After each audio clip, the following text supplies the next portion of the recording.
John, you just finished up training at New Wave. How was the training and everything today? Oh, good. Yeah, it's getting close now. Nicholas has one of the toughest matches of his no-gi journey so far. He's coming up against the great Duarte, who, in my opinion, is one of the absolute top grapplers in the world today, both gi and no-gi. And he's obviously, as you all know, double gold medalist in ADCC and has a fantastic record. I think this will be the toughest match by far that Nicholas has had to go through so far. And so I wanted to ask you just about the team in general. Yeah. I've noticed way more people here, like today, packed mat space, a lot of high-level guys, but also a lot of new junior team members. Overall, how's the team been growing?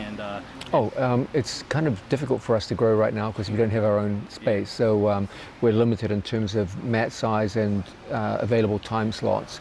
So we're kind of maxed out where we are. So we'll need to get our own place at some point to really make a jump in growth.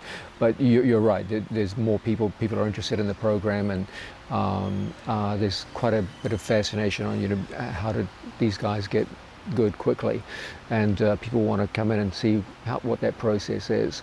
So there's a lot of people who come in, and you see in days like today the mat gets pretty crowded. And so one person I noticed who's kind of been making a lot of waves on the ADCC Open circuit is Helena Crevar. What has it been like training or coaching Helena here at New Wave? It's been an absolute honor. She's a great student. She's comes in twice a day, every day, and she's very, very focused, very professional. She's so focused and professional that people tend to lose track of the fact she's still a teenager. She's 16 years old, but she's like a young adult, and takes the game very seriously. She's very professional in her approach. The progress she's made it's nothing short of astounding. Even now, at such a young age, you could probably put her against the best of the best, and it would be highly competitive. And this is just the first chapter of her career, and already she would be a serious threat to the best female athletes on the planet. So, as they always say, the sky's the limit here. She could really be something special, and it's down to the fact that she works very, very hard. She's a tremendous hard worker. She's mature beyond her years. She is focused like you would expect from a professional athlete in a major sport in their mid-20s or even early 30s. She's got that professional mentality. It's crazy to see almost week by week the improvements in her game. When she came here, she had very limited leg locking skills, and now she's one of the best leg lockers in the room. And her joint locks, arm locks of all kinds, leg lock, fantastic. Her guard retention looks absolutely world class at this stage. Her guard passing is very, very strong. She still needs work in the standing position. She doesn't really have any background there at all, but she's improving rapidly in this area as well. That'll be important for ADCC. She's still got quite a bit of time before ADCC, and you've seen in the Opens how well she does. She's the only problem with her development at this point is a problem that no one really could have anticipated, which is that when she competes at local events, ADCC Opens, things like this, there's a certain level of competition that she runs up into, and she runs everyone over. But the very best athletes in the sport consciously avoid confrontations with her because she's so young, and it's hard to be an ADCC champion and go up against a 16-year-old.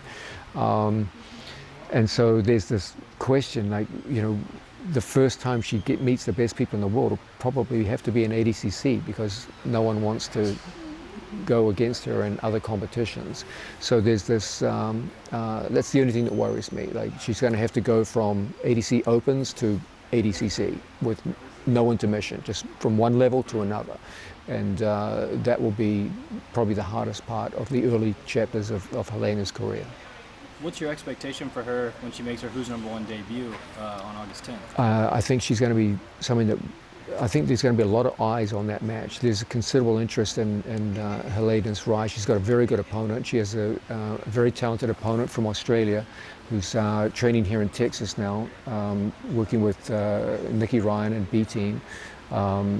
She competed locally here a couple of times, and she looks like she's got a very good positional game. She's excellent guard passing, very good back control. She gets to the back very, very well. Strong all-round submissions. She's been doing very, very well here in local competitions. Healy Diane, she looks like she's got a big future ahead of her herself. So you've got two very talented up-and-coming athletes, and they'll be meeting in what is my favorite rule set, WNO, because it gives the athletes sufficient time to be able to work and determine. Skill tends to show, and the longer the match goes on, the more skill determines the outcome. And you've got these two outstanding athletes, both of whom working out here in Austin, and both of them have done very well in the local circuit. And now they're meeting in one of the bigger professional organizations. Should be a great match. All right, and so Nicholas is going to be taking on Kaynan Duarte, obviously, like you already mentioned. I'm curious how you think that matchup changes in no-gi. They fought 4 times in the gi, and 2-2. Yeah, it's that's what I think is the drama behind this match. They're 2-2, and all the matches in the gi were, man, they were tight matches. So, and then there's this whole question, wait a minute, what about no-gi? Now, the way you would look at it in terms of like the mathematics of it, you would say, well, Craig Jones and Nicholas Meregali had a razor close match in ADCC, but Kaynan was very dominant in the finals match with Craig. So on the surface it looks like, well, if these two guys were dead even and this guy had a dominant performance against one of them, then he should have a dominant performance against the other. But it's more complicated than that in this case. As you pointed out, they do have a history, and they know what it is like to grapple each other. They've gone against each other 4 times, but it's in the gi. In addition, there's the whole thing of how much better has Nicholas gotten since ADCC. I can attest that from what I've observed in the training room, he's gotten considerably better. Nicholas has been pretty active, both gi and no gi since then. Kaynan's been very active in the gi, almost entirely in the gi. What I will say about Kaynan is this: people tend to underestimate Kaynan. Now that sounds crazy, right? A guy with 2 gold medals, underestimated. Let me explain myself. Kaynan in ADCC has looked unbeatable in these last 2 ADCCs and put on stellar performances. But people sometimes see Kaynan lose matches to people that they figured he would easily win against, and he's lost even by submission to people that most people would assume, hey, this is an easy match for Kaynan, and he's come out with submission losses. And so because of that, they tend to devalue him as an athlete. Now, let's go further into this. Kaynan has leg lock losses to Cyborg and other athletes that Tim Spriggs was a good example. Now you might say, well, it's easy to beat Kaynan, just leg lock him. Okay, but he's also got 2 wins over Craig Jones, who's a far better leg locker than either Cyborg or Tim Spriggs.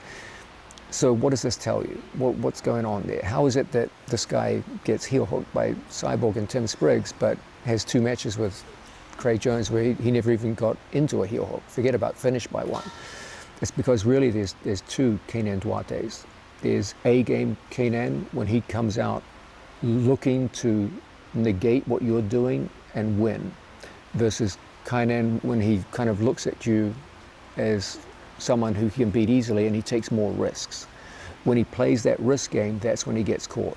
But when he comes out playing his A competition game, he is one of the hardest guys in the world to beat. He's got a match-winning game, which There are very, very few people who can break through the barriers that he can put up if he wants to. And when he comes out playing that A game, man, he is a tough, tough opponent.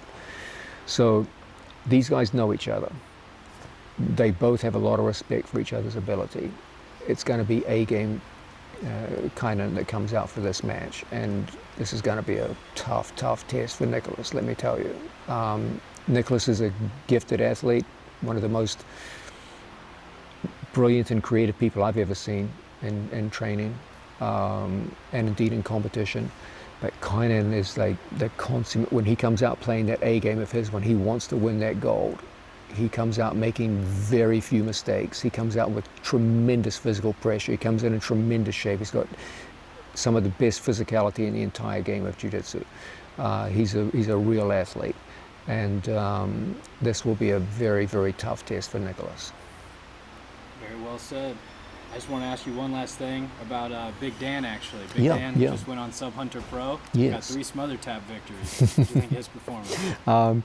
Unfortunately, people seem to think the smother is just like some strongman's move, and I get it. Dan's a big man. He's a physical specimen.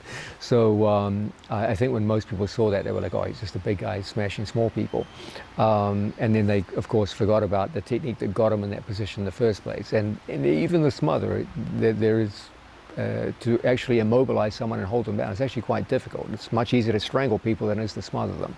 So. Dan's been making tremendous progress. What a lot of people don't realize about Dan is he has very limited competition history. Like he has very, very few matches. Most people who are competing at the level that Dan is competing at now have literally like 1,000 grappling matches. They started as white belts, blue belts, and did multiple tournaments all the way through all the colored belts up to black belt. Dan has, I think, maybe I'm guessing here, probably less than 50 competitive matches. So this is the early stages of Dan's career, and he's already going against very good people and putting on very, very impressive performances. You talk about a guy with talent and potential. Dan is that guy. You know very well how big he is when you stand in front of me. Oh my God, this man is enormous. But you also know from watching him on the mat, he moves like a lightweight. He moves around. He loves to pull guard, loves to play a small man's game. I taught him the same game that I taught the lightweights that I taught all these years. And you see the result. This is a guy who can come out if he wants to and pull guard. He can invert into any leg lock you wish from bottom position. He can hip heist up from bottom and wrestle up from bottom like a lightweight. But at the same time, if he wants to play a top game, he can, as you saw in this tournament, put on crushing pressure, get to half guard chest to chest, and finish you from mount with whatever he pleases. And if he decides it's going to be smother, it's going to be smother. So he can play it all. He's got a ton of potential. And as I said, this is just early days for Dan. People are saying, "Oh, no, he's not as good as this guy." Not as good. It's like, this is the beginning of the story, not the end of the story. So I'm very confident that once he starts to get more competition experience accrued behind him and starts to understand, hey, I'm actually pretty damn good at this game, I think you're going to see Dan become a true force in the sport of jiu-jitsu. Do you think eventually we'll see the new wave systematically getting the smother tap instructional? I don't think it would sell too well. Yeah. So, I'll leave that one for Big Dan. Yeah. Anything else you want to say, John? It's great. I'm looking forward to this show. It's an amazing card. I'm really happy to see Nicky Ryan coming back. It's been a long time since Nicky was on stage, so I can't wait to see that. And I think it's also great to see Fionn Davis back in action. She's always puts on amazing shows. So I'm really looking forward to this WNO. When I look at the card, there's so many good matches. Like, even the matches that people aren't talking about are good. The undercard's good. Like, it's crazy to think Helena versus Healy is on the undercard, because they could easily be on the main card or any other show. So I'm really excited for this.